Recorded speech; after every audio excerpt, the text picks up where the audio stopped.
Car ఖాతాలో 2 ఖానాపూర్ మున్సిపాలిటీలో resound. Ketanpalli Ibrahimpatnam మున్సిపాలిటీలో ఉత్కంఠకు తెరపడింది. ఈ 2 మున్సిపాలిటీలు బీఆర్ఎస్ ఖాతాలోకి వెళ్లిపోయాయి. ఖానాపూర్ మున్సిపాలిటీలో మాత్రం టెన్షన్ కంటిన్యూ అవుతోంది. మున్సిపల్ చైర్పర్సన్ గా బీజేపీ కౌన్సిలర్ ఎన్నికపై కాంగ్రెస్ అభ్యంతరం తెలిపింది. దీంతో ఉద్రిక్త పరిస్థితులు ఏర్పడ్డాయి. చైర్మన్ ఎన్నికను వాయిదా వేశారు అధికారులు. కేతన్పల్లి ఇబ్రహీంపట్నం మున్సిపాలిటీల్లో 2 నెలలుగా కొనసాగుతున్న హైడ్రామాకు ఎండ్ కార్డ్ పడింది. ఈ 2 మున్సిపాలిటీల్ని బీఆర్ఎస్ కైవసం చేసుకుంది. ఇబ్రహీంపట్నం మున్సిపల్ చైర్మన్ గా టేకుల సుదర్శన్ రెడ్డి, వైస్ చైర్మన్ గా బీజేపీ కౌన్సిలర్ ముత్యాల శ్యామల ఎన్నికయ్యారు. ఇబ్రహీంపట్నం చైర్మన్ ఎన్నిక నిష్పక్షపాతంగా జరగలేదన్న Congress MLA Malreddy Rangareddy BRS అభ్యర్థులు తప్పుడు ధృవపత్రాల్ని సమర్పించారని ఈ అంశంపై కోర్టుకు వెళ్తామన్నారు. కేతన్పల్లి మున్సిపల్ పీఠం బీఆర్ఎస్ సిపిఐ కూటమి వశమైంది. చైర్మన్ ఎన్నికలో బీఆర్ఎస్ కౌన్సిలర్ గుడిసెల సంధ్యారాణి విజయం సాధించారు. మెజార్టీ కౌన్సిలర్లు ఆమెకు మద్దతు తెలిపారు. వైస్ చైర్మన్ పదవిని బీఆర్ఎస్ మద్దతుతో సిపిఐ గెలుచుకుంది. Party councillor Mittapalli Saritha vice chairman గా ఎన్నికయ్యారు. ఎన్నికకు కాంగ్రెస్ దూరంగా ఉంది.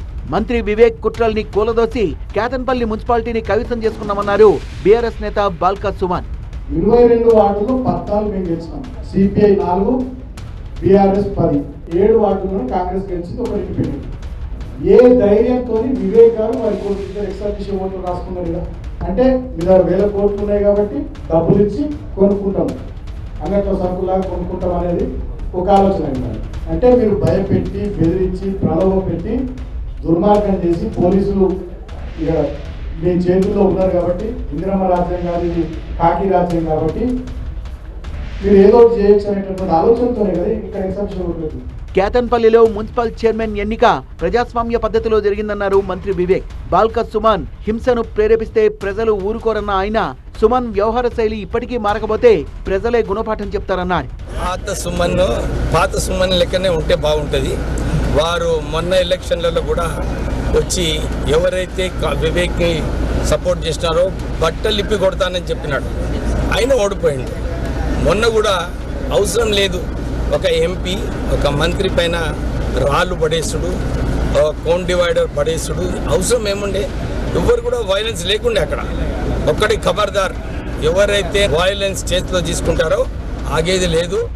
ఖానాపూర్ మున్సిపాలిటీలో మాత్రం ఉత్కంఠ కొనసాగుతూనే ఉంది. ఖానాపూర్ మున్సిపల్ చైర్పర్సన్ గా బీజేపీ అభ్యర్థి మౌనికకు 7 కౌన్సిలర్లు మద్దతు ప్రకటించారు. కాంగ్రెస్ ఎక్సాఫ్సియో సభ్యుడు ఎమ్మెల్యే వెడ్మ బొజ్జు తమకు కూడా 7 మద్దతు తెలిపారంటూ బీజేపీ అభ్యర్థి ఎన్నికపై అభ్యంతరం తెలిపారు. సీసీటీవీ ఫుటేజీ పరిశీలించిన అధికారులు కన్ఫ్యూజన్ ఉందంటూ మున్సిపల్ చైర్పర్సన్ ఎన్నికను వాయిదా వేశారు. అధికారులు కాంగ్రెస్ కు సహకరిస్తున్నారంటూ బీజేపీ బీఆర్ఎస్ నేతలు మున్సిపల్ కార్యాలయాన్ని ముట్టడించారు. చైర్మన్ గా బీజేపీ అభ్యర్థి గెలిచినట్టు ప్రకటించాలని డిమాండ్ చేశారు. పోలీసులు వారిపై లాఠీచార్జ్ చేశారు.